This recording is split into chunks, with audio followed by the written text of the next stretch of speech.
Hello, friends, and happy Friday. How is everyone doing this evening? I am so glad to be here tonight on another wonderful Friday evening for the virtual CaneRod Pipes Virtual Pipe Club. I see we got lots of folks already assembled, which is fantastic, and I had to just adjust the angle here just before I started, so I'm afraid that I broke the audio, but it looks good. So, we're fantastic. Hello. Ah, Good, wonderful Friday, actually. Wonderful Friday. So it's great to be here with you. And we've got lots of folks already assembled. So let's see who we've got to say hello to here. I see David G and Gordy were both in quite early, and it's always good to see the early birds showing up. Quickly joined by Ponderance. Good to see you, my friend. And then we got Little Piper Todd, another early bird. And at that point, talking turkey already, guys. My goodness. I guess it is that time of year, though. Definitely is that time of year. So let's see. There's Jeffrey Feinberg. Phil Rivera. Good to see you, Phil. Bear Wolf and Miss Kathy. Wonderful to see you, Steve and Kathy. Always good to see you guys. Always good to see all you guys. JD Wolf. Piper on the 45. Good evening to you, sir. Jimmy 51363. How you doing, Jimmy? And Lukesters checking in. Dr. Bob's Nightmare. Dr. Bob's got Rattray's Old Gallery. Nice. Squat Briar Bulldog. Sounds wonderful. I just had a bowl of, I guess it was Old Gallery, actually. Yeah, it was Old Gallery. Um, and I enjoyed it. It's getting better the longer I let it sit in that tin. I don't know if it's dried out a bit or what's going on with that. But anyway, where are we at? I lost track. Big Dave. Good to see you, Big Dave Bona Piper. Hello, Christian Signalman Tony from Rhode Island. James Steidle. And are we good? There's the smooth Piper Peter with his haunted bookshop in the Friday 7 Peter, I started this exactly 2 minutes before I started the live stream, so I get 2 minutes grace tonight. Keep that in mind. 2 minutes. Gary Edmonster, good to see you, Gary.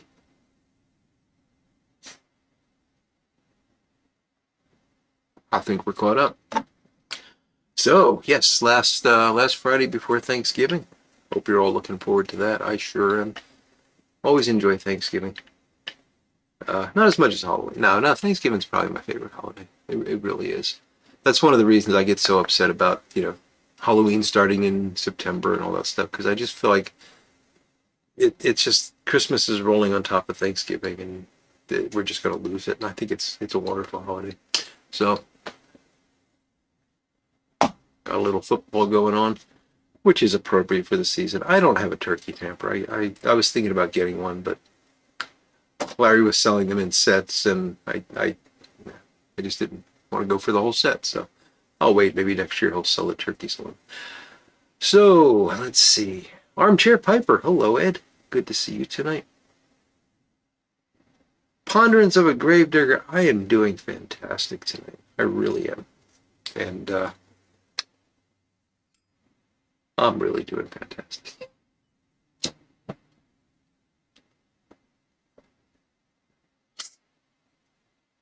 It's been, in a lot of ways, it's been a rough year. It's been a rough couple of years, really.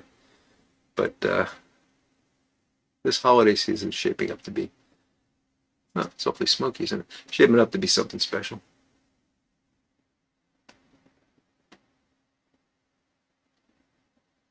And I got we'll get into it more as we go along.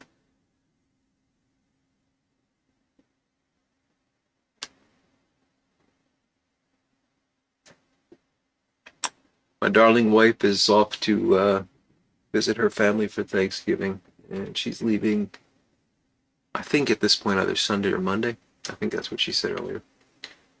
And so I'll be cooking for me and the dogs, which is my choice. I could go with her. It's just I hate traveling at Thanksgiving time, and I hate the thought of kenneling the dogs. I just imagine them, because the kennel that we use is our vet, and it's actually attached to her home, which is great because we know that 24/7 there's somebody there with them. But at the same time, I just imagine them sitting there in the kennels and smelling the turkey cooking, and it just makes me sad. So I like to keep them with me. However, since it's just us, I rarely actually make turkey, and I haven't yet decided what I'm going to do this year. I've been threatening for a couple of years now to make a samlaksa. And I don't know if anybody knows what a samlaksa is. I'm guessing Phil might recognize that. Um, no, she's still in town, Phil. So I actually said that's not true. She's still in town. But there might be there might be a trend there for sure.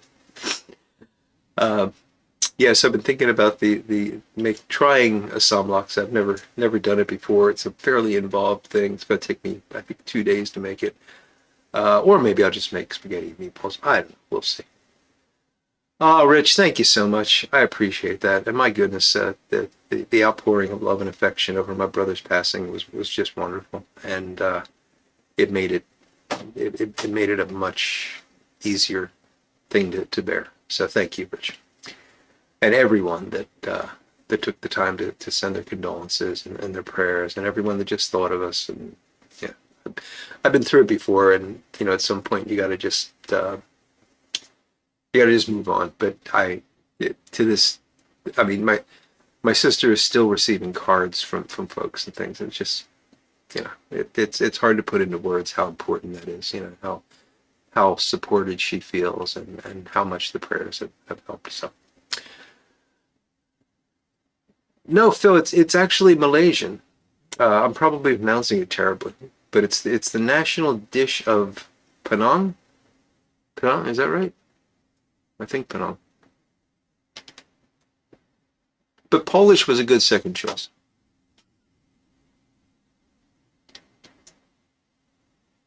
Steak and lobster, Gary? Nah. I'm not opposed to steak and lobster, but I'm honestly not. I realized a couple of years ago I don't actually really like steak that much. I eat it, but I don't go crazy for it like some people do. Oh, Rich, that is really touching. Thank you for that. No, it's not Penang. It's Penang. It's Malaysia. What's the capital of Malaysia?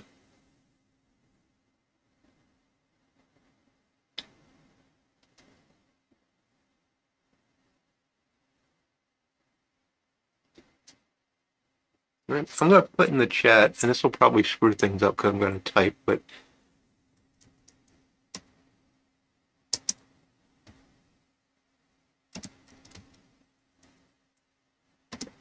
that's what I'm trying to say. You can Google it at your leisure. Rich, that's the word I'm trying to say.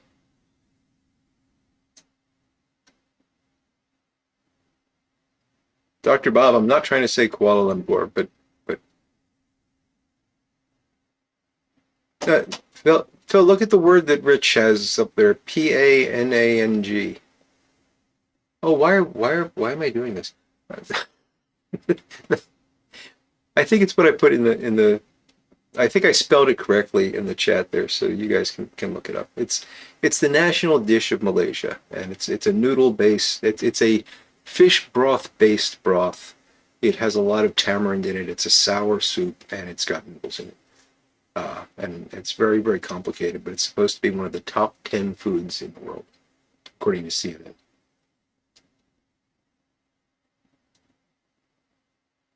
Doug Owen, and that's one of the things I think about every time I eat lobster. Yeah. Kuala Lumpur is the capital of Malaysia. Well, I'm sorry, Dr. Bob. I didn't mean to incorrectly correct you. I just, the place I was thinking of was not Kuala Lumpur. I obviously do not know my Malaysian geography, nor my pronunciation. I'm starting to wish I just had turkey. Like a normal person.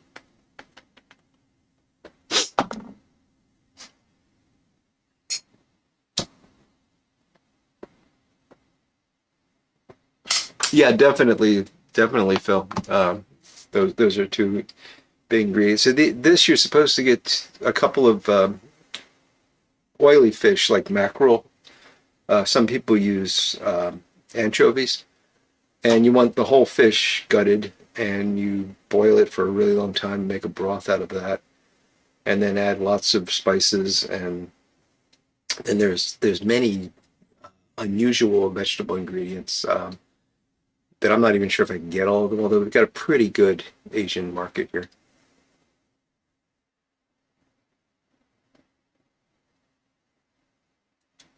Oh, it actually comes up as Penang laksa. Okay, interesting. Because the Assam just, if I'm remembering correctly, it just means sour.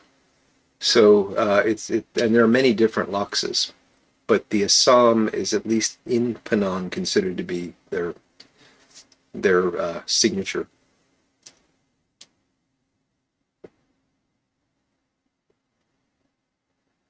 Hey, how about that? J.D. Wolf did an interview with Pipes Magazine. Very cool. Mid-December that'll come out. We're going to look for that. Going to be looking for that, J.D. Holy mackerel indeed, Rich.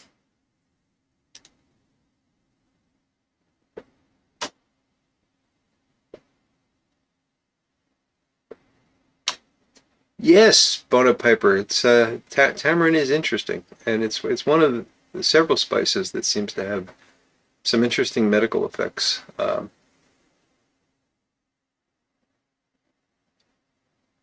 Yeah, you got to be careful because sometimes those studies are done with very high concentrations, but some studies have been done in actual, in cultures where those spices are more commonly, the other one is turmeric, which has a lot of health benefits.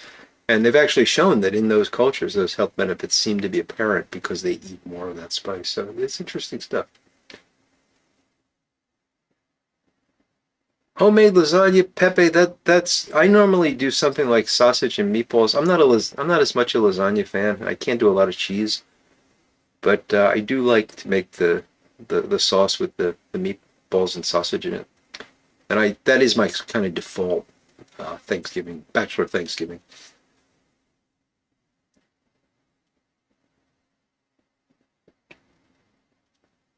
Yeah, I think Pipes Magazine actually watches me, Phil, to see where to go next.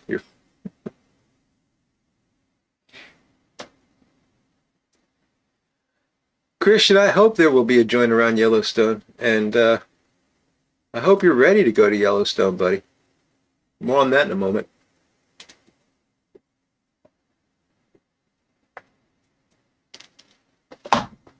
But I need to drink something. And since Gary's not going to remind me, and Patrick's not here to remind me, I guess I got to remind myself.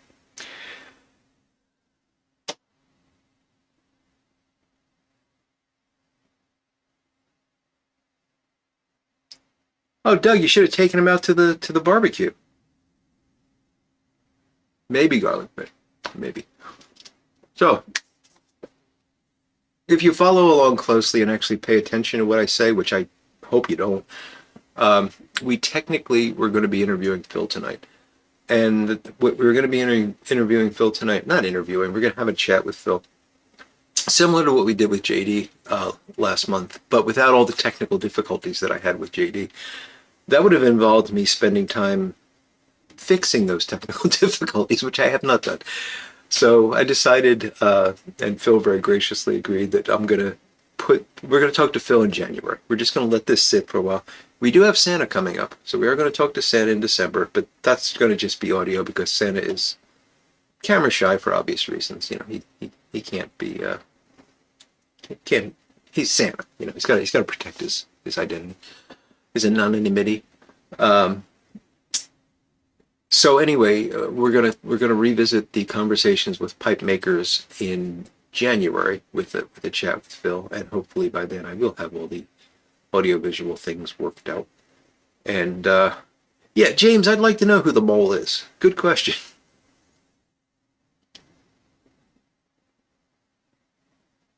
Very good question. There's Ghost Rider. How you doing, Ghost Rider? Oh, that's interesting, Dr. Bob. We have the Chinese restaurant we go to quite often usually has they didn't have it. I just was there last night actually, and they did not have it advertised. But they usually do a Thanksgiving dinner, but you have to order it in advance. And but it's not turkey, it's duck that they do. P.A. Piper, hello. Good to see you.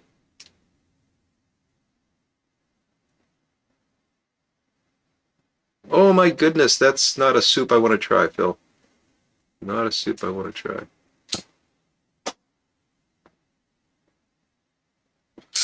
Twisted tea, Beowulf? Don't think I've had that. Doesn't sound good. Anything twisted doesn't sound like something I want to drink.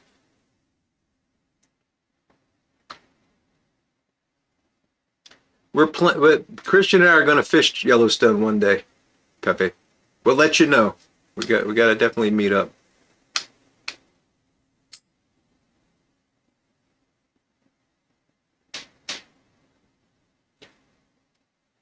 Oh, Christian, that doesn't sound like a fun place to stay.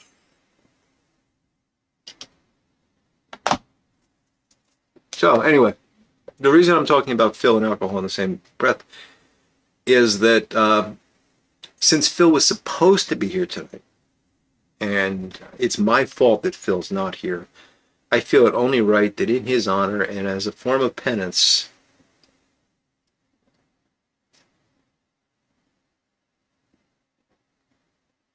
I can't bring myself to say it, but I'm going to do it. I'm going to do it.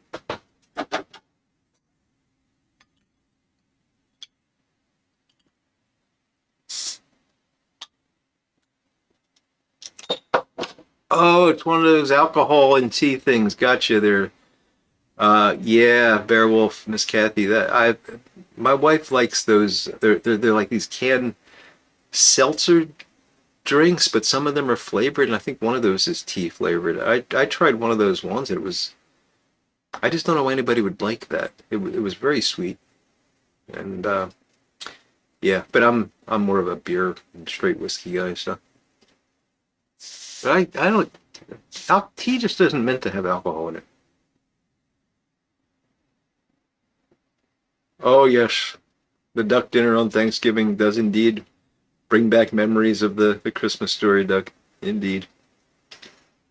All right, everybody wants to see me suffer, so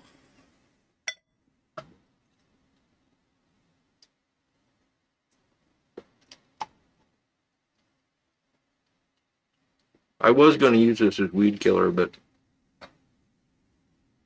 I was afraid that the Society for Prevention of Cruelty to Weeds might get on my back, so.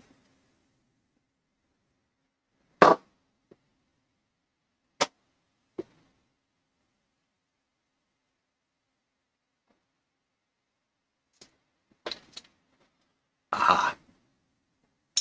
In all honesty, it's not good, but I've had much worse pumpkin beer, so much worse.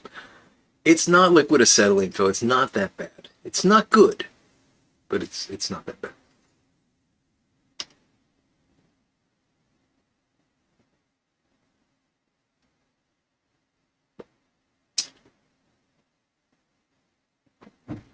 Hey, Poem, I didn't see you walk in. Hey, Urban Hermit. How you doing, Everett? Good to see you, buddy.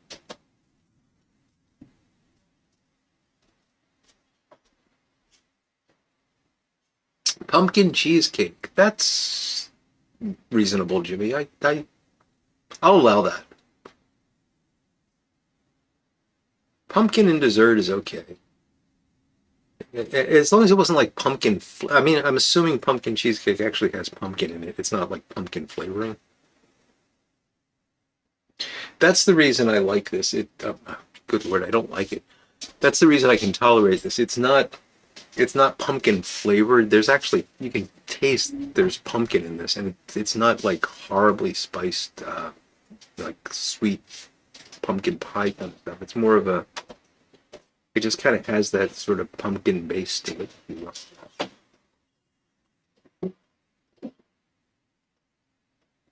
Heineken with a splash of salt. That's interesting, Dan. Saranac makes a good pumpkin. P.A. Piper, I refuse to believe that there is such a thing as a good pumpkin ale, but I appreciate your opinion on it. Pumpkin Limburger.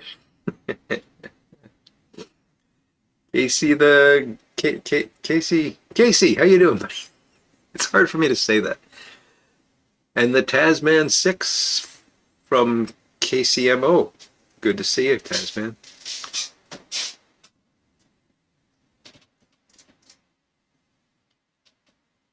Captain Black Pumpkin from Cadre Jim, indeed. That's something we do not need. Goose Island IPA, I've had that. I've had that, David. They do okay.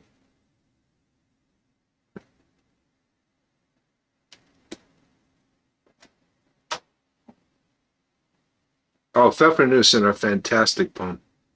We talked about those a while back, I think. I don't remember why, but the little white balls, right? Little balls rolled in powdered sugar. They are wonderful.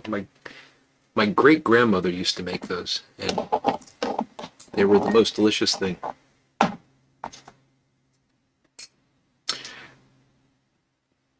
Beer should taste like beer, not pumpkin. I couldn't agree more, Dave. Couldn't agree more. And you're right, Ed. It's hard to not be better than Captain Black Tuna. Buffalo Trace is a good choice, Casey. Yes, Phil, I remember you saying your grandmother used to make them as well. Yes. You can still get them in grocery stores and sometimes, but it's a seasonal thing. But my goodness, they're good. They're spicy. They're peppery. And it's really wonderful cookies. Now, I'm not a big cookie guy, so.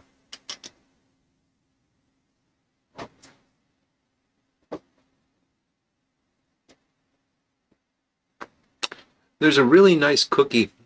I don't know what they're called, and they're probably a national cookie of like Sweden or somewhere in the Netherlands. Probably Netherlands now I'm thinking of it. They sell them at Aldi around Christmas time, and they're very flat. I believe they're windmill shaped, very flat, and they have almond slices in them, and they're like a spicy almond cookie. Those are really good.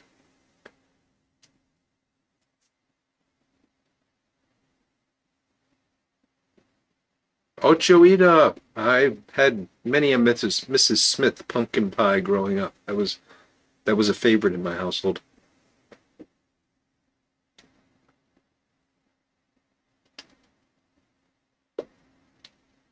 Yeah, it's the same spicy as a really good ginger beer. You're right, Phil. Yeah. Are they called windmill cookies? I would have guessed that because they look like windmills and they are cookies, but I didn't know that was their name.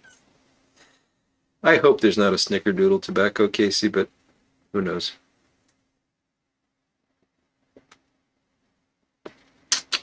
Oh, serious. The amaretto cookies. Are you thinking of the anisettes? Those are an Italian thing, and they're really good. Wortman windmill cookies. That's exactly it, Rich. Yes, I remember the Wortman.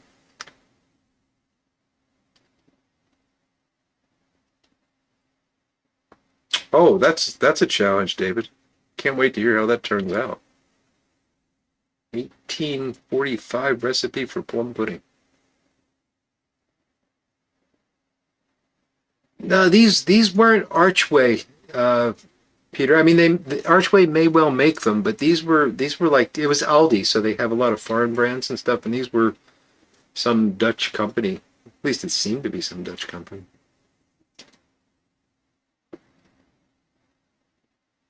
If by Italian amaretto Christmas cookies you mean the anisettes, the ones that look like a flat waffle, I could eat a whole pound of those myself. Those are. I'm not a sweet cookie guy, but those kind of like I really like shortbread, although shortbread's kind of sweet. Um, but yeah, the anisettes, these almond cookies that they're kind of bland and but they've got some kind of a flavor to them, like it, like anise or almond or something. That's what I like. They do have a snickerdoodle tobacco, JD. That scares the heck out of me. Old Toby from Country Squire, snickerdoodle flavor. Oh my goodness, Lukester. Oh my goodness. Pitzels. I'm calling them anisettes, but of course they're pitzels. What is an anisette? I don't even know. I just made that word up, I think. But Pepe, Pitzel is what I was trying to say when I said Anazet.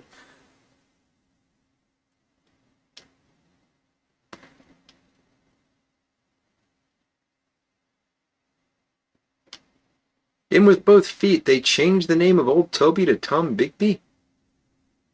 That's interesting. Did Toby sue?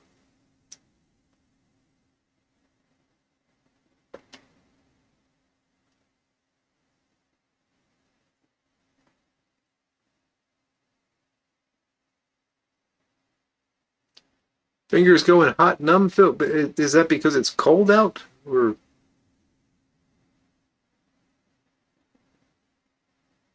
I've not had much marzipan, Jeffrey, but I don't remember it as marzipan is like the it's like a chalky kind of like a hard nougat kind of thing.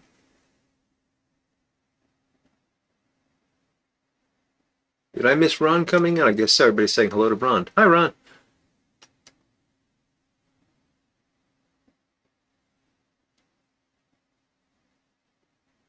Was old Toby a Lord of the Rings thing? I didn't know that. I haven't read those books since I was in grade school, so.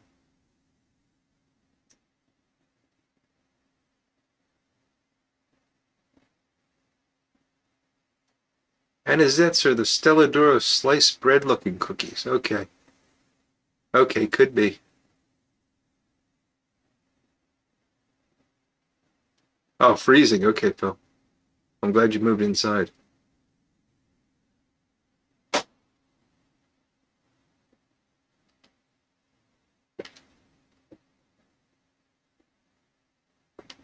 PJ's Bluegrass Burley. Yes, stay off of his lawn. He doesn't like that. Jimmy, I think the Artful Codger has just decided that he's going to enjoy his life. I don't think he wants to be um, involved in social media as much. He occasionally posts on Instagram still, but I've talked to him. I haven't talked to him recently, but the last few times I've talked to him, he's made it kind of clear that he doesn't have the time for it. It's not a priority for him, and that's fine.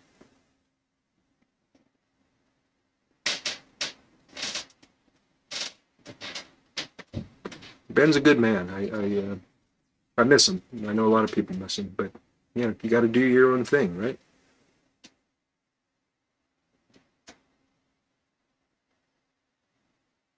Marzipan is an almond paste. Okay, then I'm thinking of what am I thinking of? The hard meringue sort of stuff.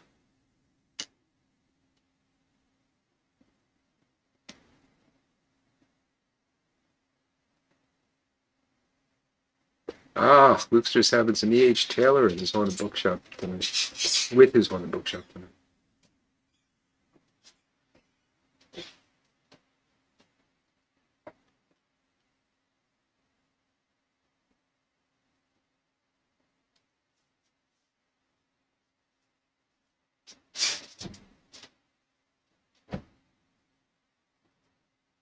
Can't beat a good rum ball, Pepe.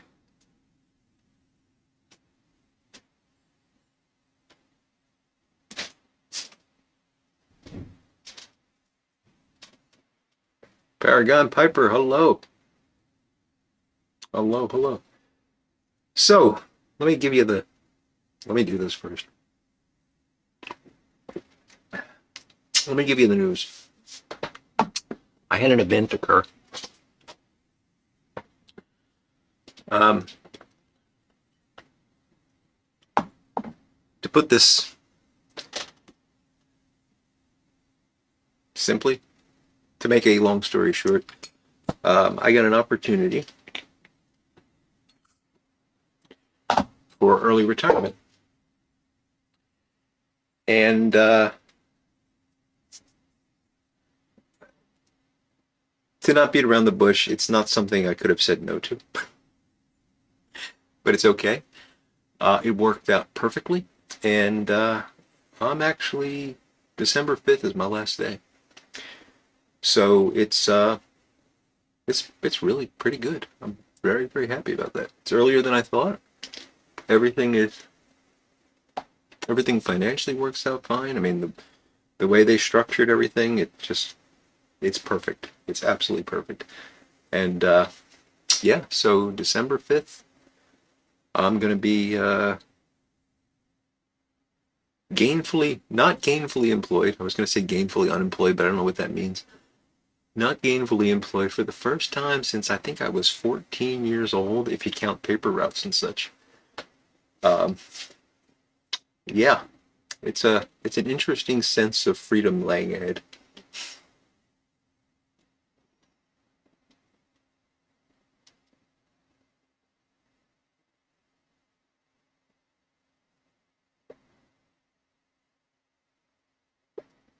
Yep, I'm definitely doing it.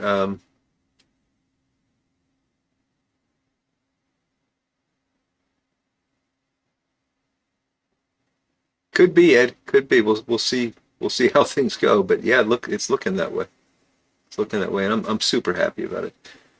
Um, self unemployed. There you go. So plan on what I'm going to do. Yeah, definitely more shop stuff. I mean that's definitely coming. Uh, last 7 months have been good, Paul. I'm really looking forward to it. Um, yeah, staying active is the key. I'm definitely thinking about that. I actually had lunch today with a friend of mine that's at the local university that I do teach at. I have an adjunct position there, and I talked to them about expanding that. You know, so I'm going to go for a full affiliation, and that'll give me the opportunity to do more teaching and also to continue doing like work with journals, editing, and publishing. So I'm not gonna turn off the scientist in me, but it's going to become a lower priority. So we'll see what happens.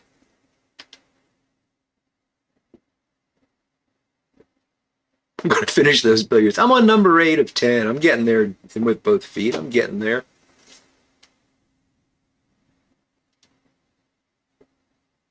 Dancing in the streets, indeed, Ron. Indeed.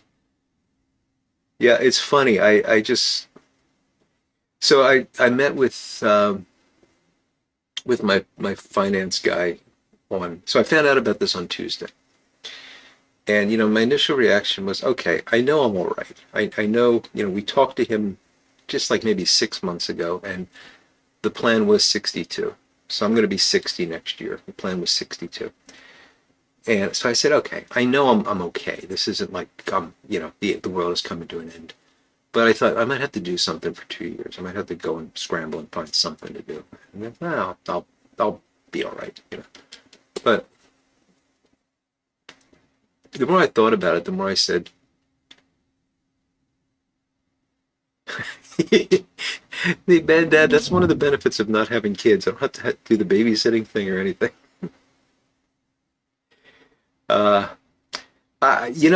Beowulf and Miss Kathy, I know, and I've already started to feel that a little bit because today, I'll get back to my story about the finance guy, but today was a vacation day for me because I've got all this vacation that I can't use by the end of the year, and they'll only pay me for 10 unused days. And there's no way I can even fit that in because I've only got 5 days left. But I took one today. And what did I do today? I spent the first half of the day working because I've got stuff I got to get done. And I was thinking to myself as I was doing this, I was like, how am I going to fill my spare time if I don't have work to do?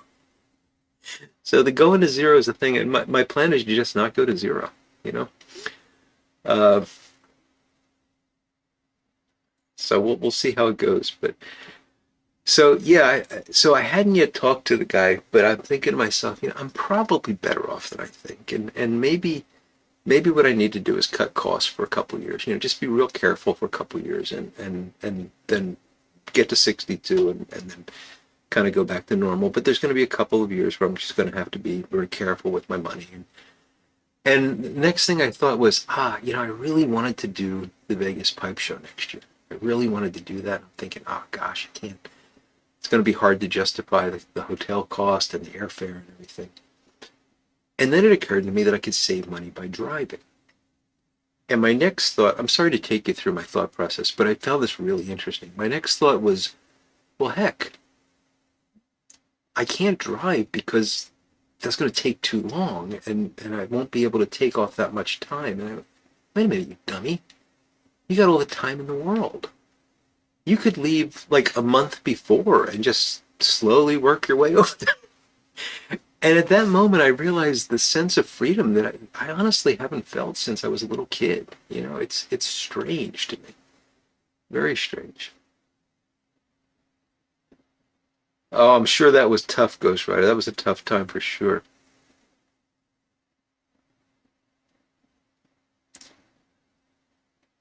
Well, Doug, I might consider that, although I think the cost of living is probably a lot higher. So thank you, Doug. I appreciate it. There's definitely going to be more fishing. There's definitely going to be more fishing. There's going to be more pipe making for sure. You know, Ed, if I decided that I would just smoke whatever I had, I could probably go for a long time with the tobacco in my cellar. But the problem is, I got a lot of stuff that I don't want to smoke as much as I want to smoke. I'm at a bookshop, so PJS Bluegrass. That's what my dad did. My dad retired and he delivered pizza for Domino's. And I said, "Why are you doing that?" And he said, "Well, it's extra money, and I can walk away anytime I want. And there's something really rewarding about knowing that I can just tell him to stick it." Hallmark junkie, yeah, bro. I don't think that's gonna be happening.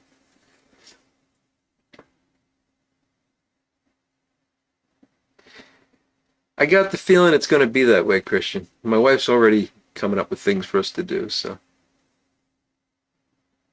re-unemployed does make a lot more sense than retired, Phil. Yeah. Unless maybe it's getting a new set of tires put on.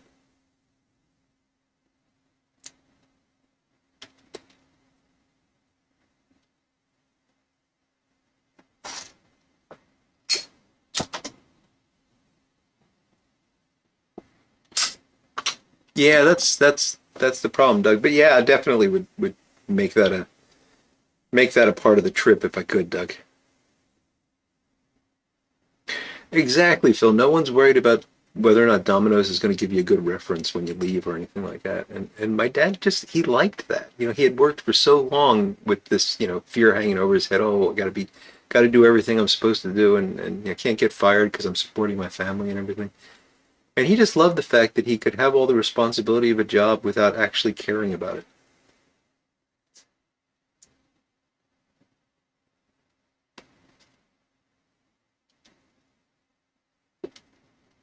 The other interesting thing with my dad doing that was he was still living in South Philadelphia at the time, and we lived very close to the sports complexes.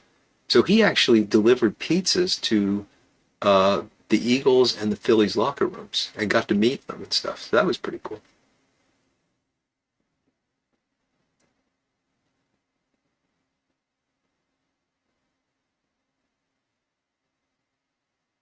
That'd be great, Phil. Yeah, it'd be great to meet up like that, and we could definitely share some of the costs too.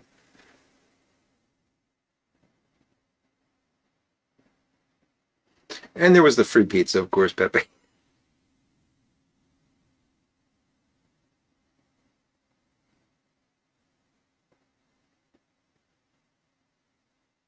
Good advice, Poem. Good advice. Yeah.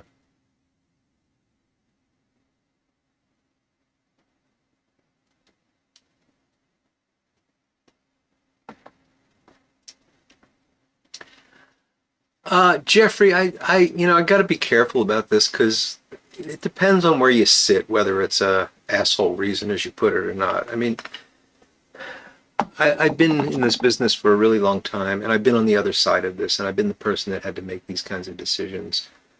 Um, Company exists to keep its stockholders happy, and sometimes the only way you can keep your stockholders happy is by getting smaller. Now that sounds mean and immoral and everything else for in terms of the people that are getting laid off. However, if you've got a company, and in my case, it's a very large company, probably 30,000, right? And you lay off 100 people in order to keep the stockholders happy. For those 100 people, it sucks, but you're keeping the company alive for the remaining 29,700 people. think I did the math right there. So, or no, I guess 29,900. So that you got to balance that economy, and I know it's hard to reduce a person's livelihood to math like that, but it's just the reality of having to work for a company like that. So, it's unfortunate, and I was not the only person affected by this. There were a lot of people affected by it. Several folks I know are in a similar situation to me, and they're just saying, "Great, I've been waiting for this anyway. This is fine."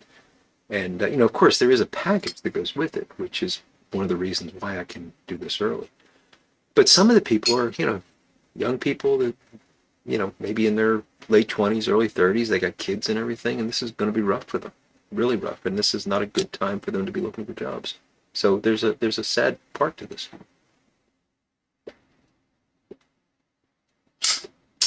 Hey, Yornik, good to see you, buddy. Which Yornik do we have tonight, or do we have double Yornik?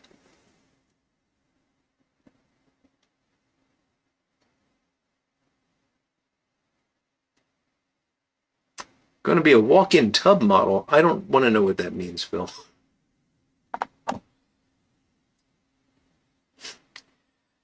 Jimmy, I'm thinking about that, and I want to be very careful with how I say this. Um, part of the reason I shut down the pipe refurbishing was that I didn't have the time to do it. But I also got other things I want to do. So I'm not sure. I'm not sure. I'm thinking about it, though.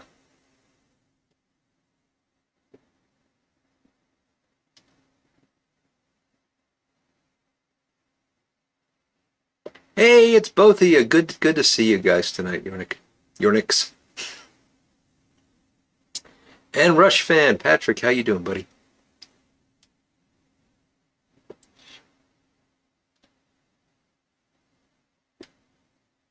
That bubble is crashing, Phil, and I just hope it doesn't take a lot of stuff down with it.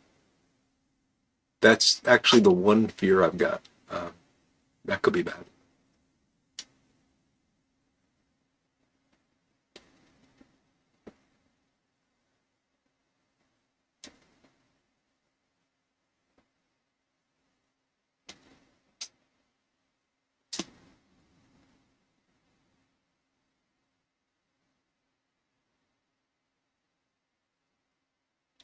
Ah, okay, yeah, Doug, I get you. Yeah, the thing, I get Phil now. Yeah, the walk-in. Okay, yeah,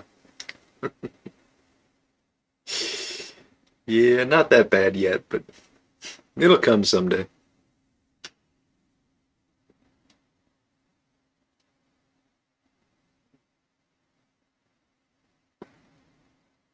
I figure as long as I keep raking leaves and such, I'll be able to keep going for a while without the walk-in tub, but we'll see.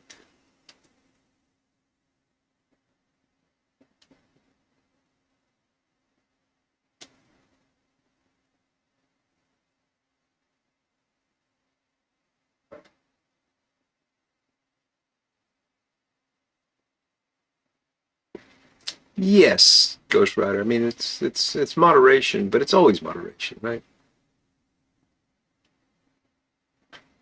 You're waiting for the epiphany. Sorry, it was slow to come, Phil. You know me well enough to know it was going to take a while. They do incorporate seeds, Christian, and sometimes bubbles. Yeah. Thank you, Jeffrey. Thank you.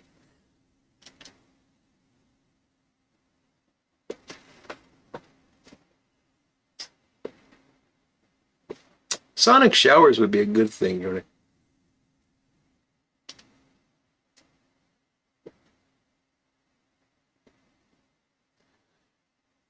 Oh, I'm sure VFW does good business with them, James. I'm sure they're in AARP magazine too. We get AARP magazine, but I've never opened it. I look at the cover and I'm like, I'm not one of them old people.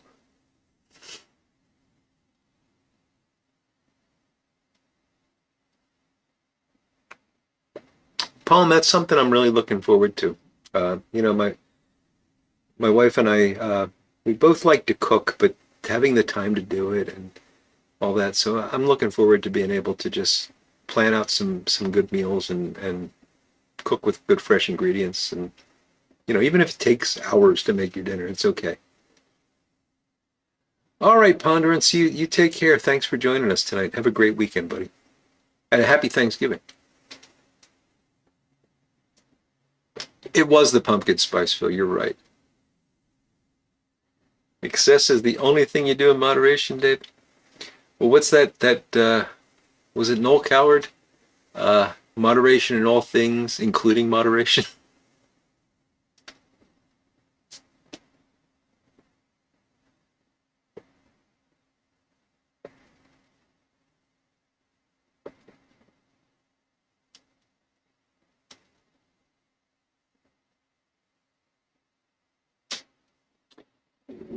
Yeah, I do expect Yornik and Yornik to be like mystery solving sleuths or something, Ron. You're right.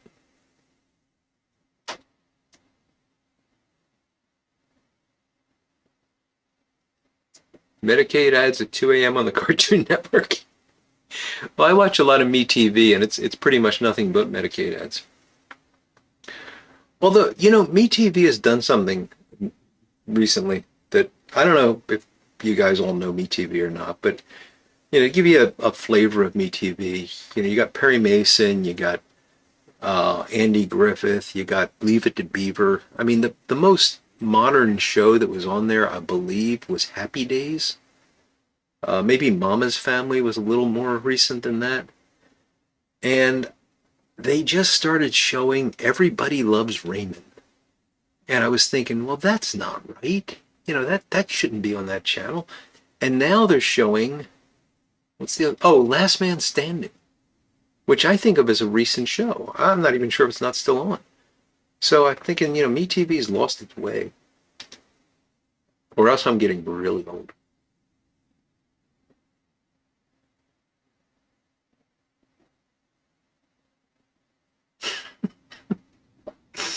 Phil, I don't know what that means, but I'm both looking forward to and a little afraid of seeing you go for broke.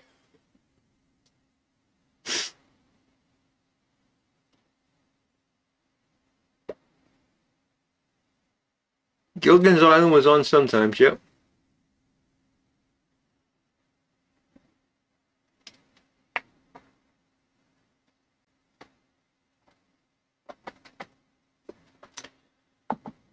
Um, Poem, I don't know exactly what that means, but fortunately, I get a pretty good deal through my company. I can just buy the same healthcare that I have now for a rather reasonable amount. So I'm not worried about that, to bridge me to Medicare, Medicaid. So I'm okay in that on that end.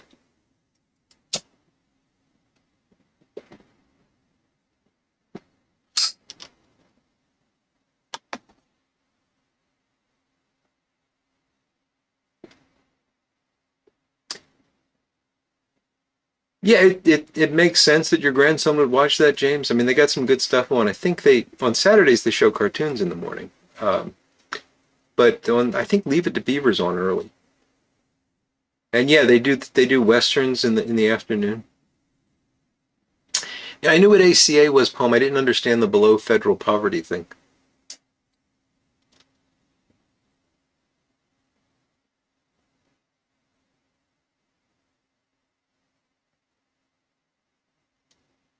I'm sure it's coincidence, Jordan.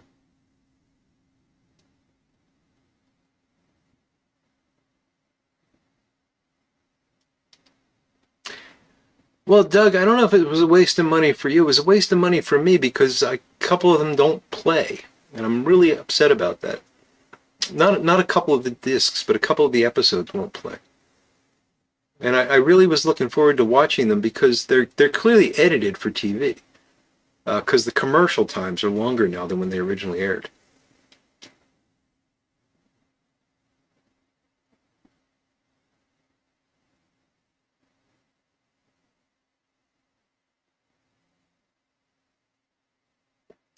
Yeah, things like that really do hit you, don't they, Bad Dad?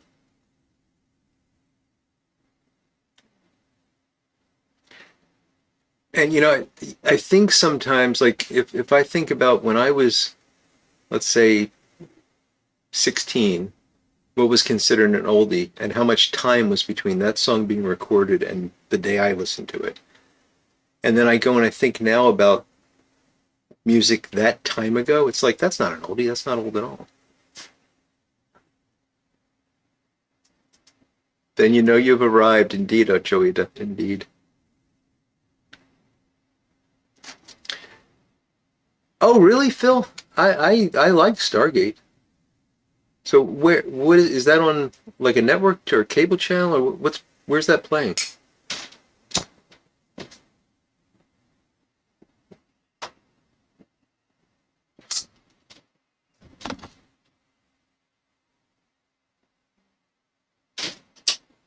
We get well aged and melded, Yornik.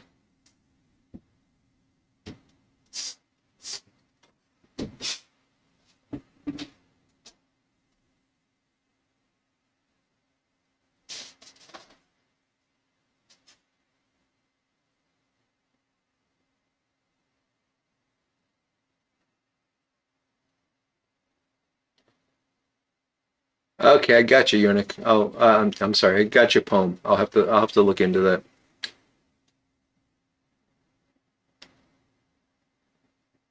Amazon Prime. Okay. Yeah, I get annoyed with the commercials on Amazon Prime too. I mean, I'm paying for it. Same thing with Paramount. I don't understand why I have to watch commercials if I'm paying for it.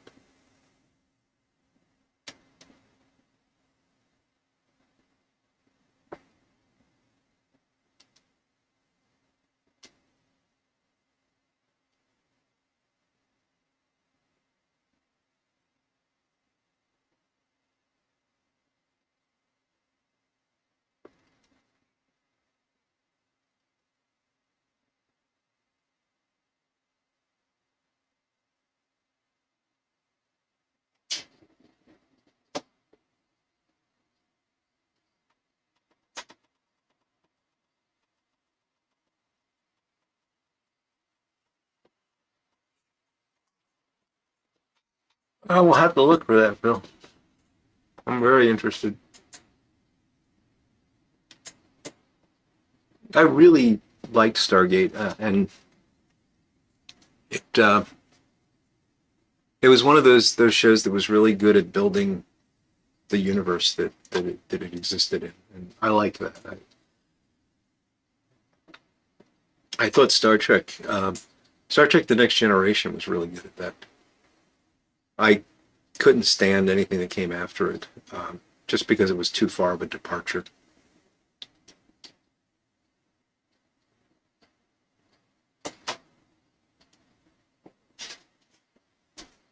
A Hellboy movie made by people who cared. That's interesting. Right?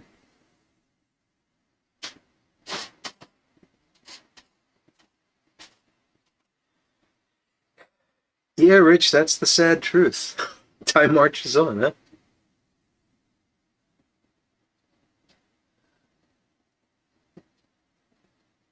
Oh gosh, Everett. So what comes out next? Is it a fur speedo? I wish I hadn't said that. I wish I hadn't said that. I'm sorry. It's the pumpkin spice.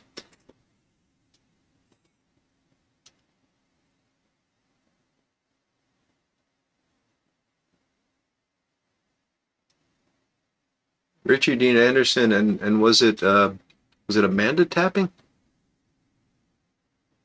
I liked her.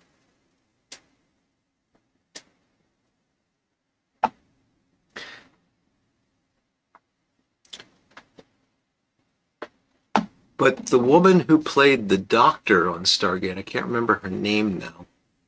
She's actually all over Hallmark. She's playing like the older mother character on Hallmark movies now.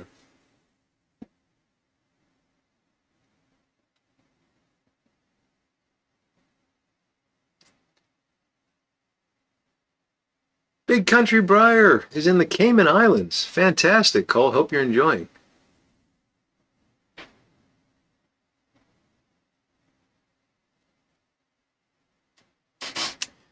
I liked the first one, Yornik. I don't know that I've ever seen the second one.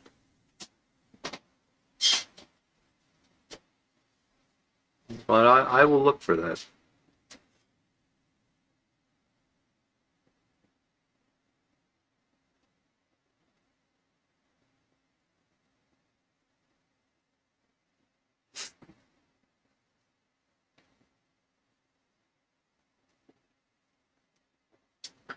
Yeah, that's the truth, Phil.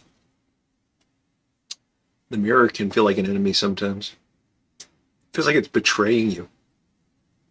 Be referred. Oh, Everett. No, it wasn't Dr. Ruth, Rich.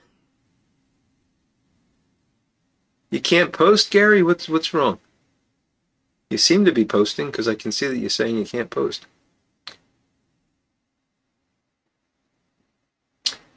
Paul Johnson, Ravenwood, 11th day of Christmas in Immersion. Very nice.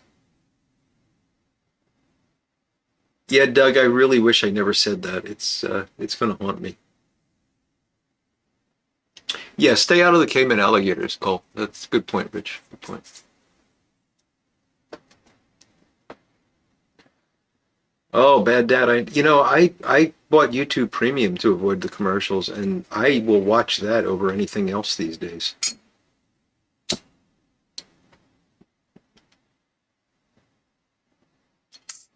because of the lack of commercials.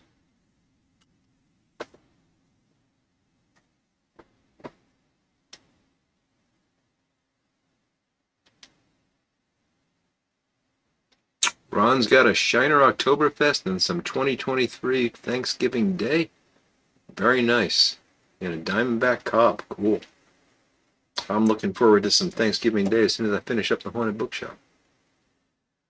Ocho Ida, I saw uh, Del Toro's Frankenstein last week. I watched it, and I have to admit, I want to watch it again because I was a little distracted at times, but I thought it was fantastic. I really enjoyed it. It's not the traditional Frankenstein for sure, um, but I thought it was really well done.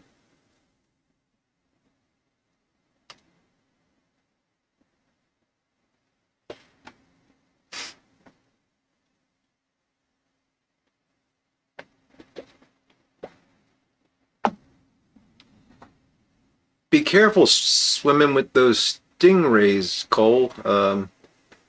Isn't that what did in what's his name, the Crocodile Hunter?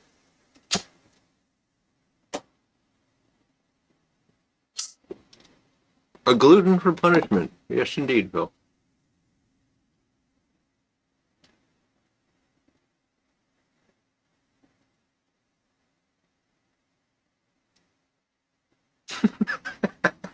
James, I've done that. I've watched YouTube videos like 70s commercials. Just to, it's so funny. I'm like I'm paying for YouTube so I don't have to watch commercials, and then I watch a video that's nothing but commercials.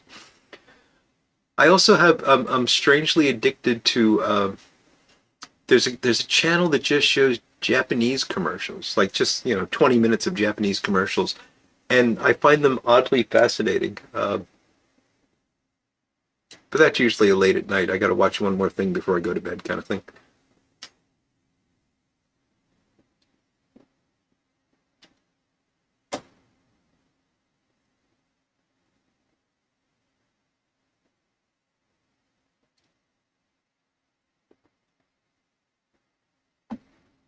I think reading Frankenstein's a really good thing to do, Casey.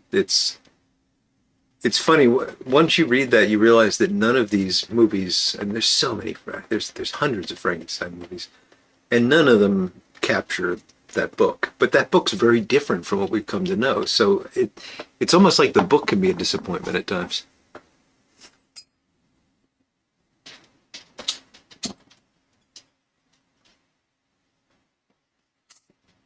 Oh, you're next dusting off the oldies, huh?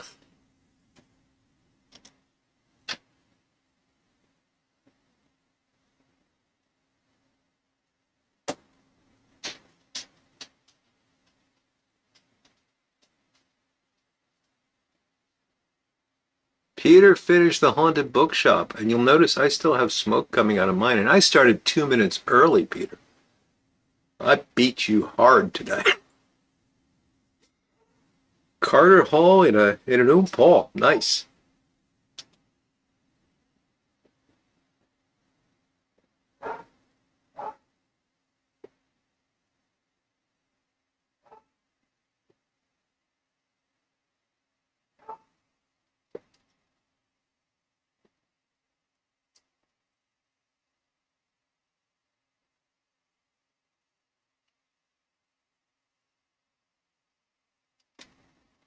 Oh, Rich, I've seen so many absurd AI videos that it's just getting to the point where I don't believe anything anymore.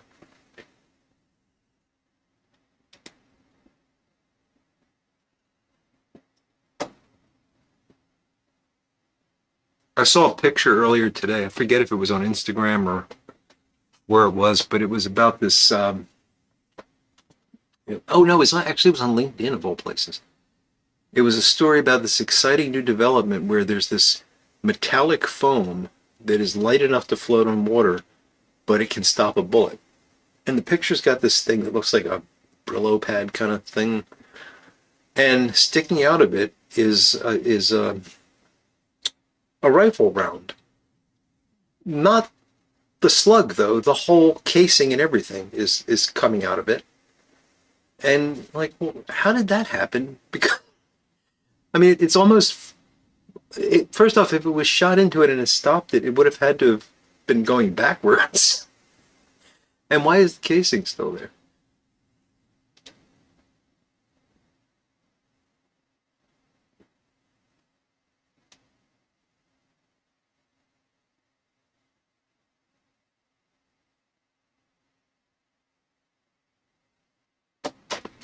Doug, I have seen those St. Bruno commercials. Yeah, those were great.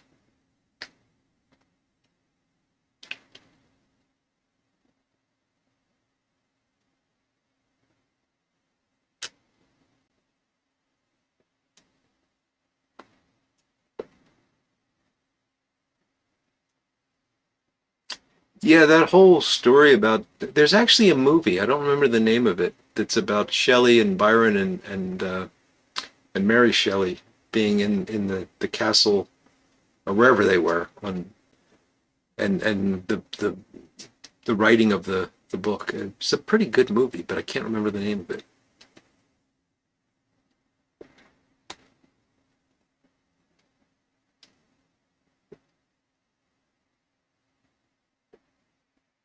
And there's all kinds of controversy about whether or not Mary Shelley really wrote it, or if it was, she wrote the outline and Percy Shelley wrote most of it, or whatever. It doesn't matter. It's a good book.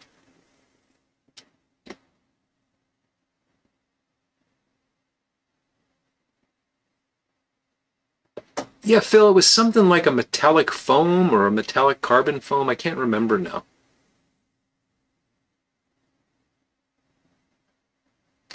Yeah, someone who's never used a firearm or seen the results of using a firearm. It's crazy.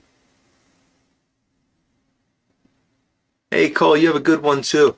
Cole sent some sunset pictures. See if I can.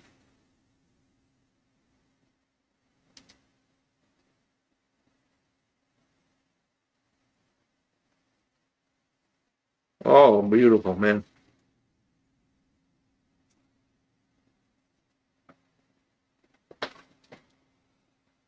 I don't know how well that's going to show up, but yeah, we all gotta feel bad for Cole being stuck in such an awful place, huh?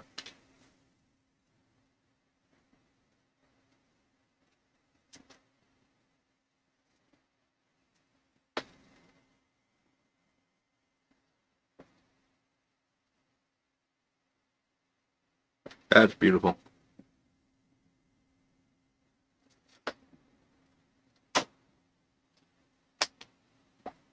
Hey, JD, have a happy Thanksgiving, buddy. Thanks for joining us tonight.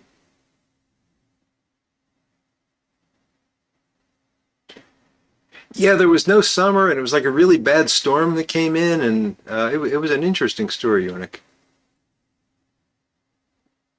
It was called Mary Shelley Paragon. Okay.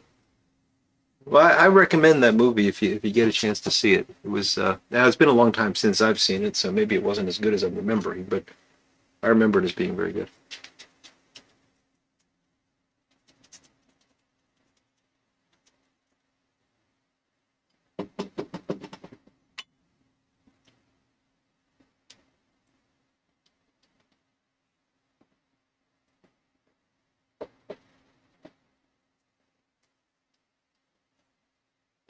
It was an interesting time, Phil.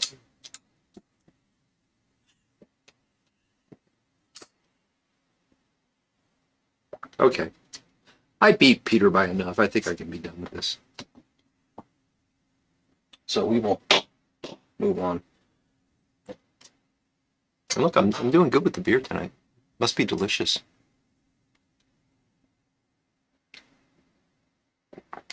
Hey, thank you for the happy Thanksgiving, Everett. Appreciate that.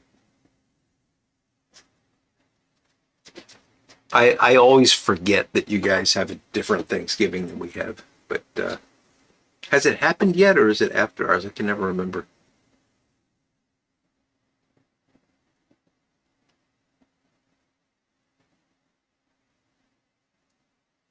You know, Paul, I couldn't pay them enough for what those guys do. Yeah, both the Smooth Piper Peter and Rush Fan Patrick, they're just wonderful at greeting everybody, especially when a new guy shows up, and I really do appreciate that. Um, and they also keep me on time, so that I appreciate that too.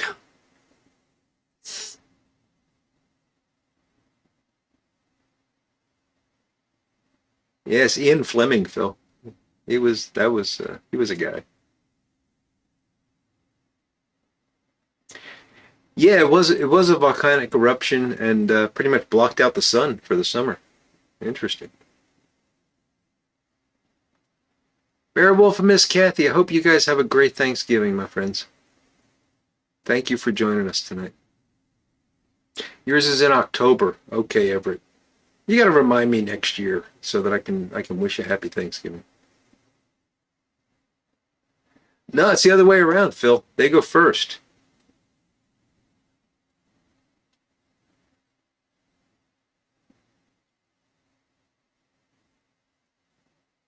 Oh, it's 11 months after us. I guess you can look at it that way, Phil.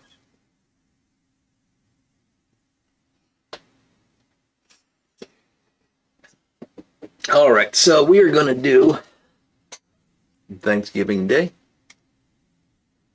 and we're going to put that in a Tim West. Finding that Thanksgiving Day does really well in large bowls.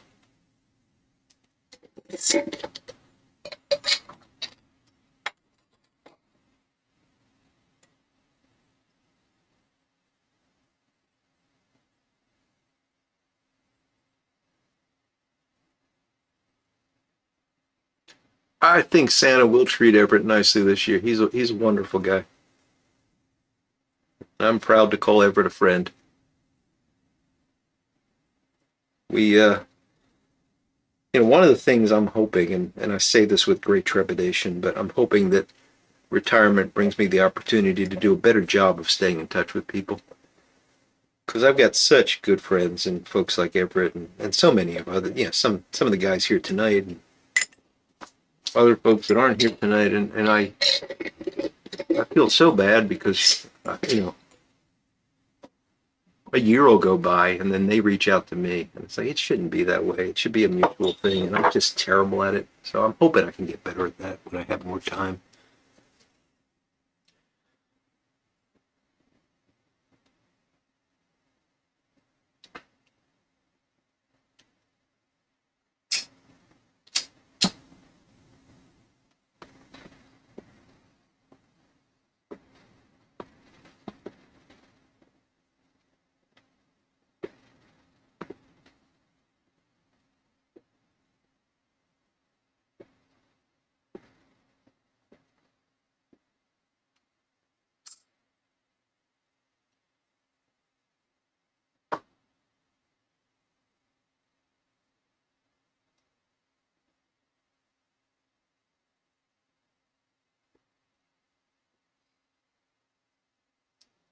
Time is an illusion, reality is a hologram. By gold.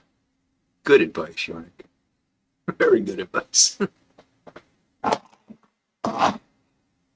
Yeah, Phil, that's the problem. People are going to get fed up with hearing from me. I'm going to get so bored. Thinking, oh no, Mike's calling again. Tell him I'm not in.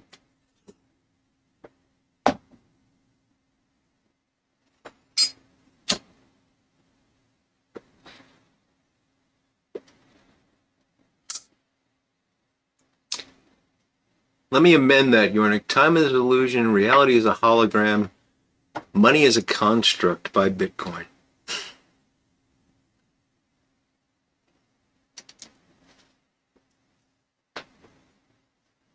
I turned Yornik's good advice into bad advice.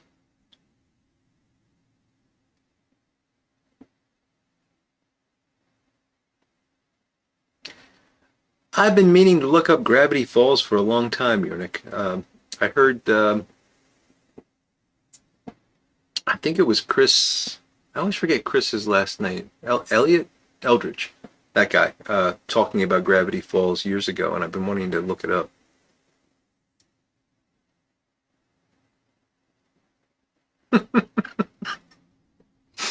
That's right, Phil. I'll be the guy sending out all the Instagram reels. uh, no, it's such a hard thing to deal with. I mean, when you know a lot of folks and you go on Instagram and everybody wants to, they see things that you find funny and they are funny or they're entertaining, they're informative, and you go and you look up in the corner of Instagram and you got that little icon that shows you got messages and it'll be like 12. I'm like, oh, okay. And it's 12 people have each sent you two reels. And the reels take a minute or two to watch. And I've only got a couple minutes to look at Instagram. So I go in and I watch all the reels and I comment on them. And by the time I'm done, I have to put the phone, I never get to look at the actual Instagram feeds. And then what's really dangerous for me is those darn reels are designed to be addictive, because there's one right below it. And before you know it, you're down this rabbit hole. And you can lose an hour easily.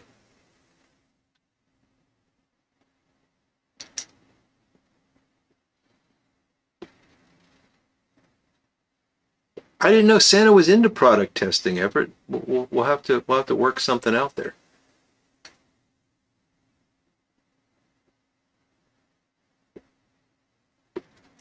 Yeah, Paul, I have a lot of I've actually got very few uh, this is gonna sound sad. I actually have very few friends, that people that I would call actual, like, in the area friends. I've got one really good friend I've known since high school, and I get to see him a couple of times a year. Um, I've got a lot of work friends, so I'll go out to lunch with people, or sometimes we'll go out to dinner. Yeah, I've got a friend that I went out to lunch with today, who I've known for years, but she was someone I met through work. So I get a lot of those, but like the neighborhood friends, I don't really have them, and that's my fault because I'm just not an outgoing guy. I'm very introverted.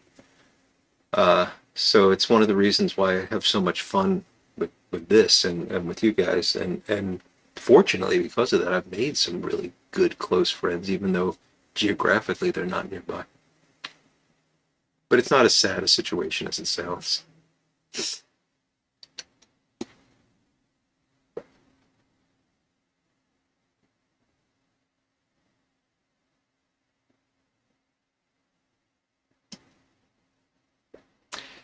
Yeah, Phil, that's a good point. Although, a lot of people don't know this. If you click right where it says Instagram, you get to choose between, you get to choose to just see who you're following.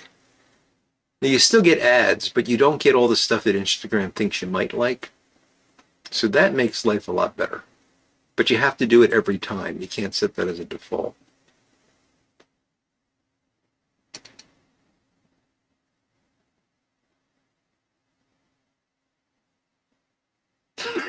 Instruments?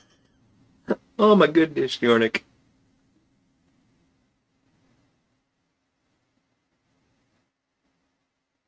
Oh, Phil, I didn't mean to imply that. I'm sorry. I don't know what I said that might have implied that I didn't consider you a friend. I do.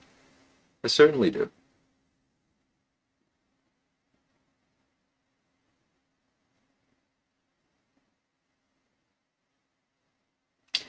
It's a hard thing to turn around, Ochoita. It really is. I've been saying for years that I gotta do it, but oh, please don't go all Don Rickles on me.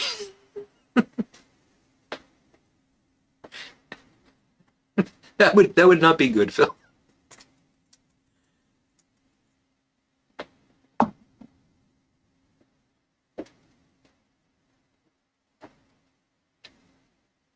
Yeah, it's the way it turns out, Casey. A lot of people move around, and yeah, I'm fortunate that because I lived outside of Pennsylvania for a long time, and I'm fortunate that I came back and I lived close enough to that guy I knew in high school that we can still get together.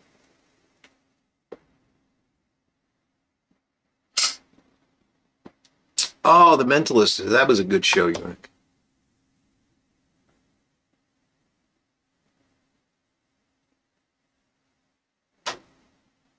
Joking hard, huh, Phil?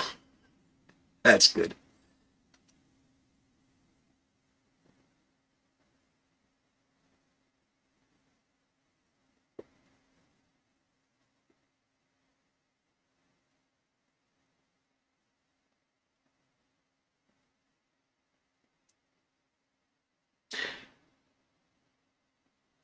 I'm trying to remember the.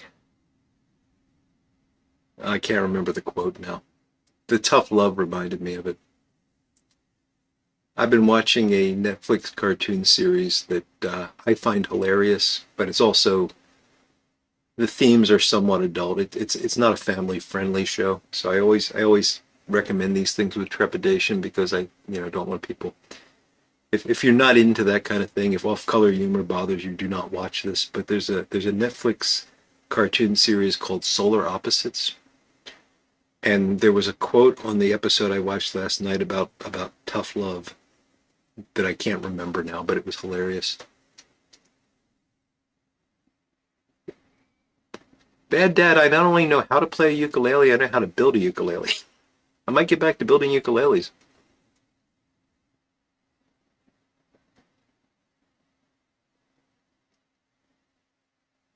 Lucky is the man who has two friends. Well said, Yornik. Everett is making videos, Peter. He's been making some tobacco review videos and stuff.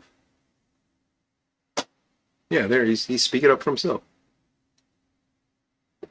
Check, Peter, because YouTube likes to unsubscribe you from people for reasons. Do a search for Urban Hermit and make sure you're still subscribed to him.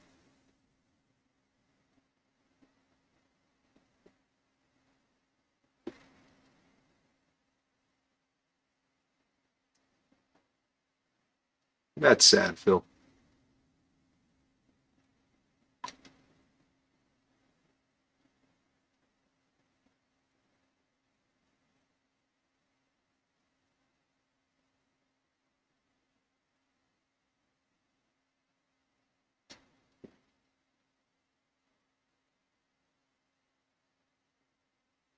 All right, Armchair Piper. Have a good one, Ed, and a happy Thanksgiving to you, my friend.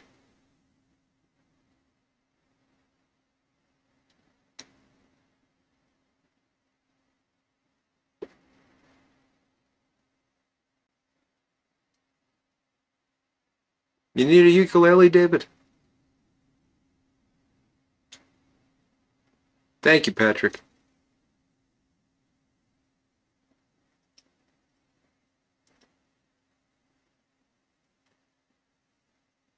Hey, Rich, I would gladly check out your Substack.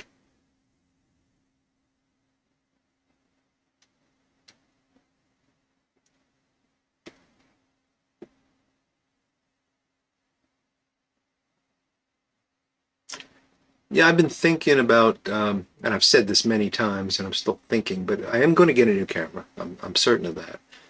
And I want to do some more shop type videos. And I actually have a channel that's set up that I've never posted anything on. That's set up for old tool restoration type stuff and maybe some woodworking type stuff and all that. And I would probably cross post to this channel. But uh, one of the things I was thinking of was doing a ukulele build because it's relatively easy. And maybe going through that step by step and then doing like a giveaway at the end. You can have a ukulele because there's only so many ukuleles a man needs. So I thought that would be kind of fun. So, David, you might be able to get one.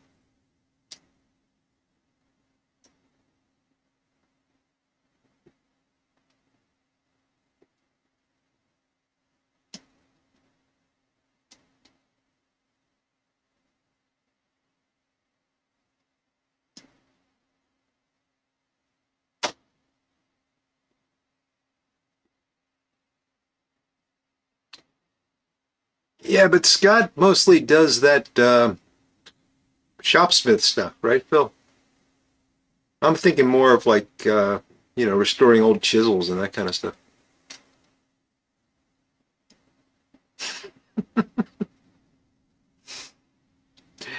Isn't that funny, James? I sometimes I'll post a video and I'll look and it'll say you lost a subscriber. I'm like, what did I do? What did I do that caused that person not to subscribe? And maybe it is that they died of boredom. But no, if they die of boredom, they'd still stay subscribed. They'd have to actually in the death throes click the unsubscribe button.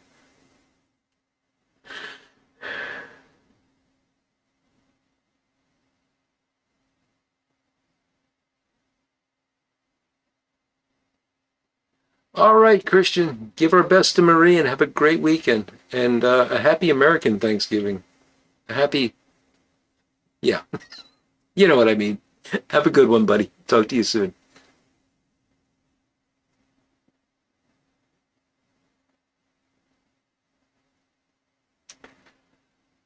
No, Peter, I've got two finished billiards that I have not smoked yet. So number 6 and number 7 are still sitting on the bench behind me, waiting. Uh,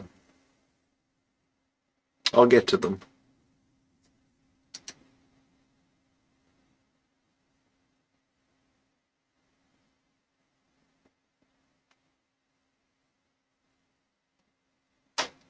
Yeah, Shopsmith was an odd beast for sure. And Scott, he loves them. You know, he really loves them. He worked for them for years. Um, it's one of those tools. You know, it can do everything, but it doesn't do anything well, in my opinion. And I'm saying that as someone that's never actually used one, but I've seen them. I've seen them in action. Um, and then there's the whole setup time thing. You know, you like, okay, I got to make a cut on a table saw, so you got to reconfigure it all, and you make your cut, and then you're like, oh, now I got to go back to, you know. So it's great if you got a small shop and you're just a hobbyist and you got lots of time to reconfigure your machine all the time. Um, and I've heard at least the lathe has a tendency to go walking all over your shop, so that's always fun. But I'm sure that if Scott Markwood were watching right now, he'd be yelling at me for saying that. I mean, there are people that love him.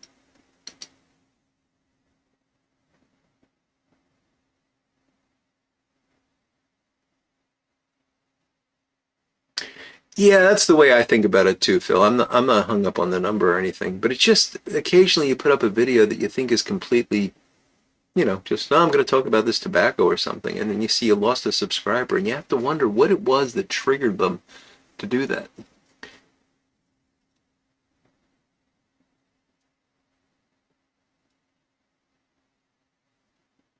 I, Everett, absolutely. I don't worry about them either.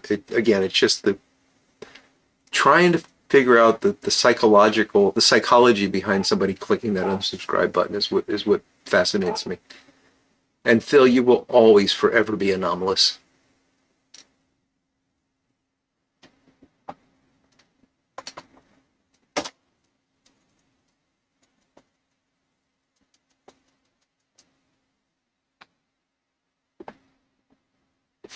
Gary, what's going on? You keep saying you can't post and one more post. Are you having trouble? Well, obviously you're having trouble, buddy, but I don't know what is going on. We're seeing your posts. Casey, I do. I strongly believe that you should always break a pipe in with something you're familiar with. So for me, Haunted Bookshop is the best thing to use. And that way you know when it's broken in. You know when it's behaving the way it should behave. Um, but, you know, everybody's got their own method, and that's the one that works for me.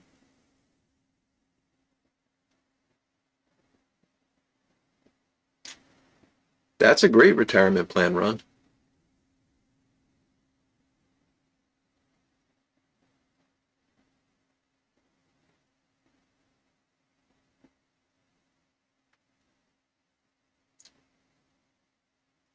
Yeah, Phil, that's the impression that I got of it, you know.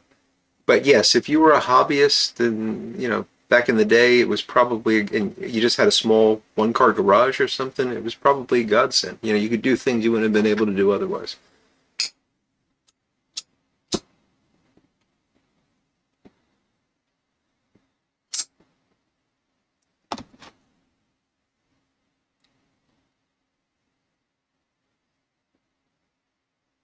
You got to work harder at being anomalous, Phil. James, it could be that, and often I often see comments if I stray into religion, and I don't care. Anybody that's followed me for any length of time knows that's not what my channel's about. But sometimes I talk about it because I talk about whatever is on my mind. That's if you subscribe to me, that's what you're getting. You're getting just a glimpse into my life. Sometimes it's going to be pipes. Sometimes it's going to be physics. Sometimes it's going to be philosophy. It's just or religion. And it's whatever I'm thinking about that day. If you don't like that, that's fine. But I think a lot of people, I venture to guess the vast majority of people that subscribe to me accept that. And if they see something they don't like, they just say, well, let's see what happens next week. But occasionally somebody just gets mad about it and they go stomping off, and that's okay.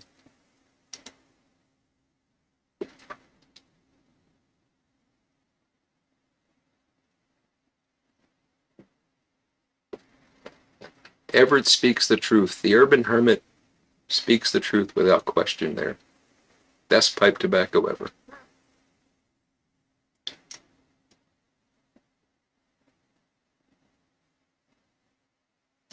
Mm. Yes, Rich. I've got some haunted bookshop that's been cellared for probably longer than that. Someday. Someday soon, I think. Yes, Casey, I've heard. I've heard about that about Cubs.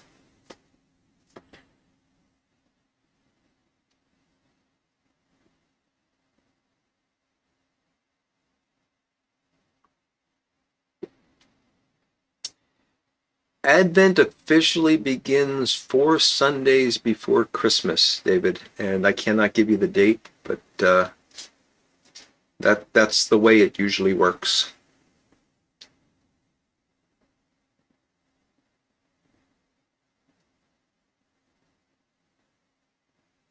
No, Everett, you're just a dabbler in all things burly, aren't you? Oh, thank you, Paul.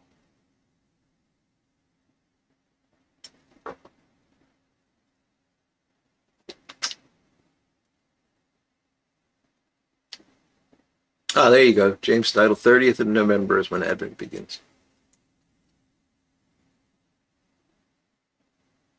Uh-oh. I think the Smooth Piper and the Urban Hermit are going to have a fight here.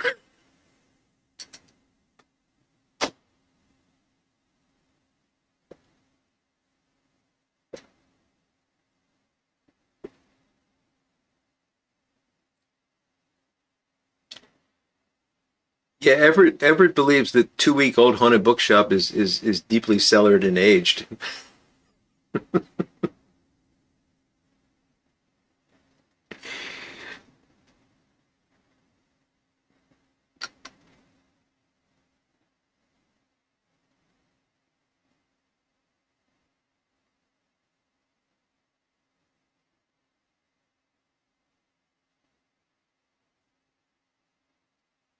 So did he actually do it, Bad Dad?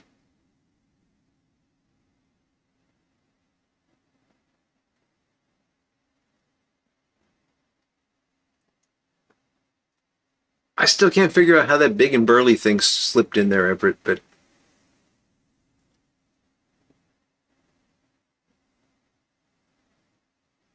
those low country blends are good stuff, Rich. And as long as you know the blend well, I think it'd be a great break-in blend.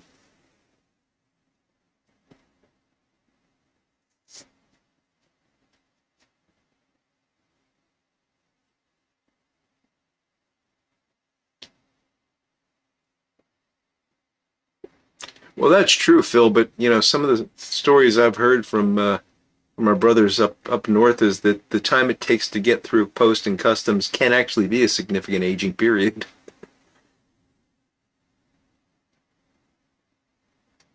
Complete with entertainment. My goodness, Bad Dad. That must have been something.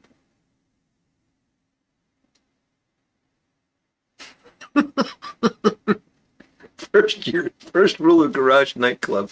Love it.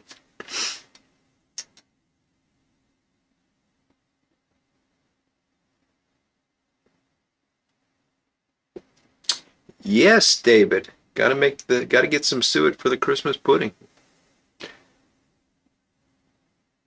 Stay away from my bird feeder.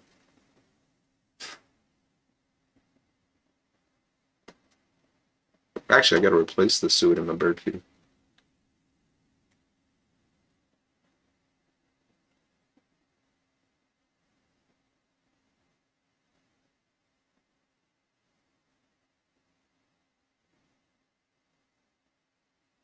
Three weeks?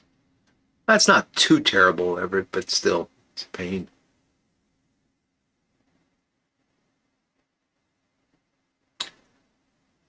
Oh, you gotta love it when it starts routing through Brazil and stuff like that, Phil. That's I love the sometimes I order something and then I look at the tracking and it's like, it's sent from Connecticut and I'm in Pennsylvania. And for some reason it's in Chicago. And then it goes to Philadelphia. And then it'll go from Philadelphia, which, I'm like an hour north of Philadelphia. It'll go to New Jersey. And then it'll go back to Philadelphia. And then it'll finally get delivered to me. And I just don't know why that would be considered a good thing to do.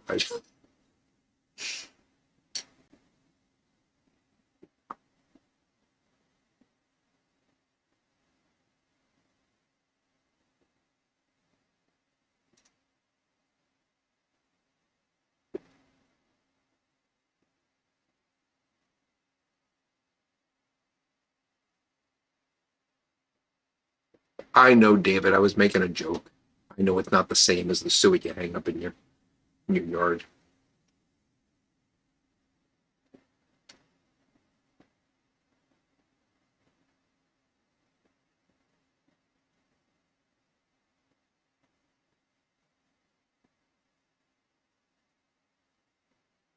You think that's it, Yornik? They're taking your things on a grand tour?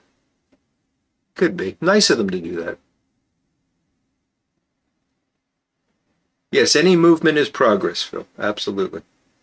Little Louie, having some Northwoods in a 673 KS Porto Servo. Good to see you, Louie.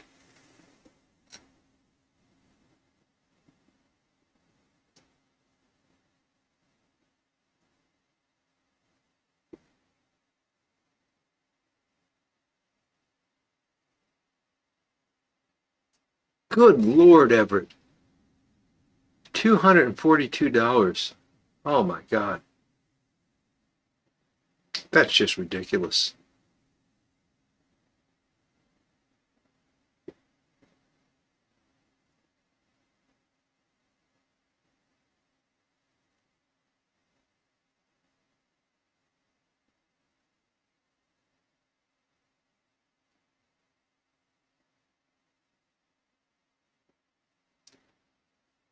Jollof rice? Sounds good, Yornik. Don't know what it is, but I like rice.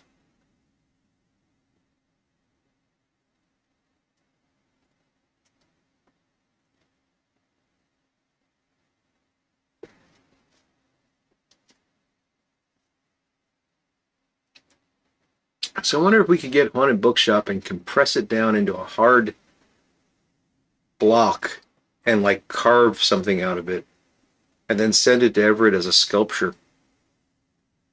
And he, of course, would send us $242 for it.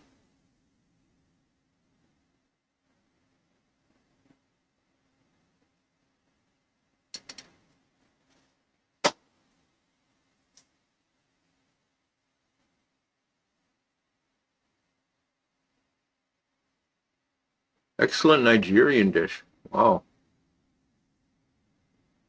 Does it have peanuts in it, Yornik? I'm curious. I've had some really good, was it Nigerian? I think it was a Nigerian soup. It was a peanut-based soup that I really enjoyed. And I didn't realize that peanuts were so widely used in those countries.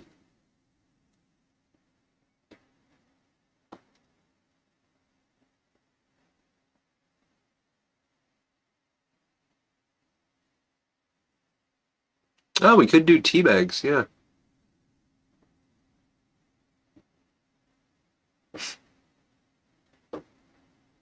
Why is Everett paying $242 for this tea?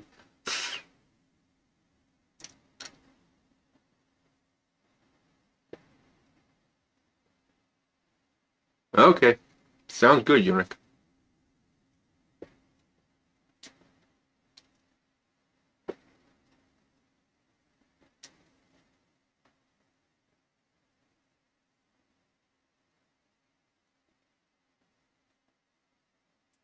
An acrylic sculpture. That, yeah, vacuum pack. That might work, Phil.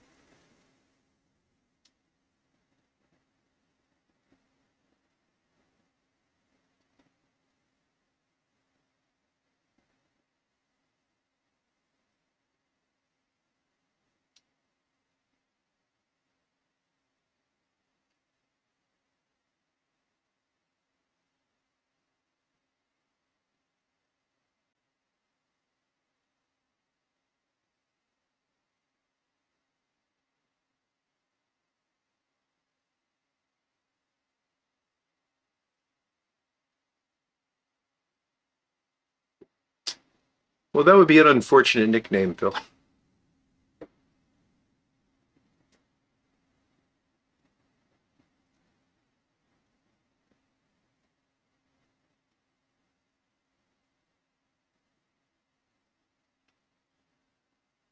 You know, Peter, I agree with you, and God bless the USA. But the fact is, we're moving in that direction very quickly.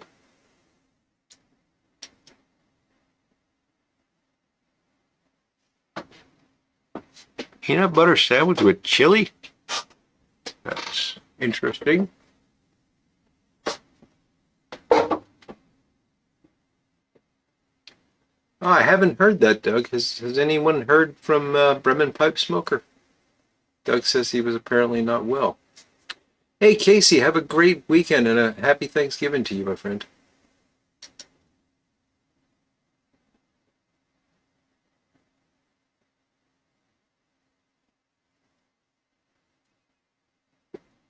Can't say I've ever had a barbecued snoot, bad dad.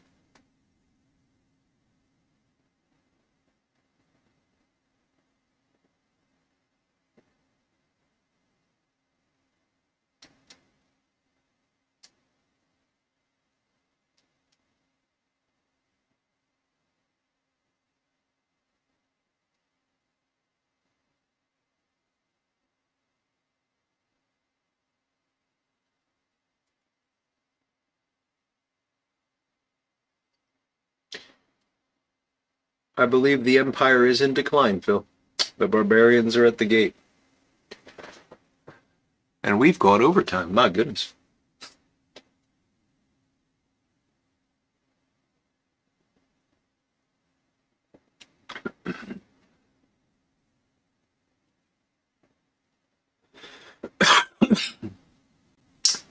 So Phil says someone said that Bremen was okay now recently. Okay.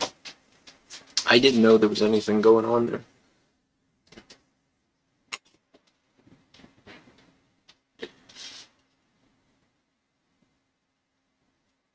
So Everett, if I send you Haunted Bookshop, do you get charged for that?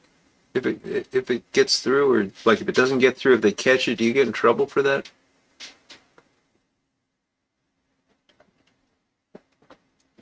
Because I'm going to suggest that everyone send like a couple ounces of Haunted Bookshop to Santa for Christmas. Even if a couple get through, you know.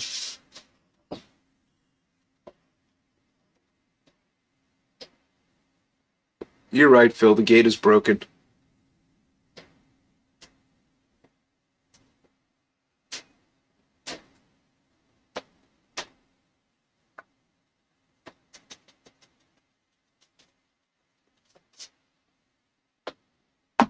It rhymes indeed, Yonik.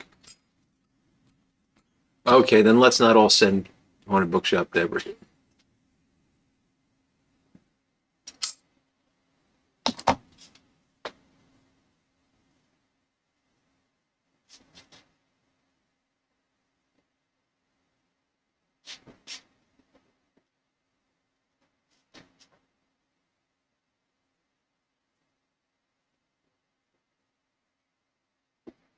But Everett, if I ever get up your way, I'll have a spare tire filled with it, I promise.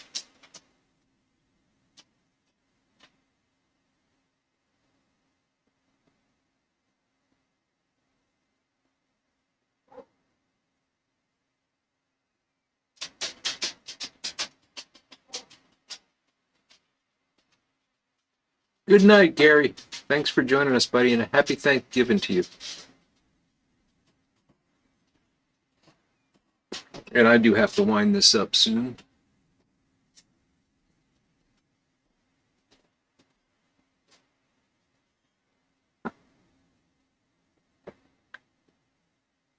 That does sound oddly familiar, Bad Dad.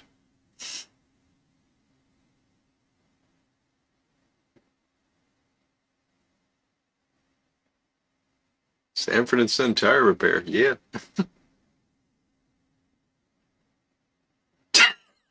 So that's how they make Captain Black Grape Yornik.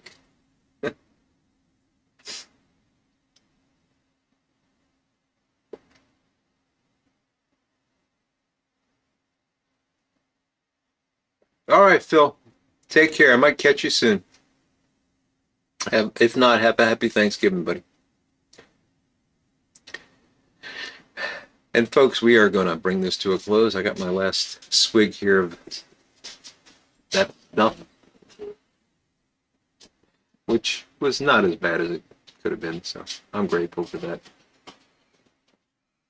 So with that, guys, I'm gonna call it a night. Thank you for joining me. It's been wonderful. I hope you all have a very happy Thanksgiving. Spend some time with your loved ones, and keep in mind all the good things that are happening in your life and all the good things we have to be thankful for. I'll be here on Sunday with something or the other. We'll be back. Oh, wait. Before I go, will we be back next week? Will we be back next week? Yes, we will be back next week. I am not going to be here the weekend of December. I think it's December 5th. I'm not going to do a live stream. I'll explain next week, but we're going to do the Christmas tree lighting and stuff in the town. Anyway, have a fantastic Thanksgiving. It was great seeing you tonight. I really enjoyed it. Take care, everyone, and see you again real soon. Metal.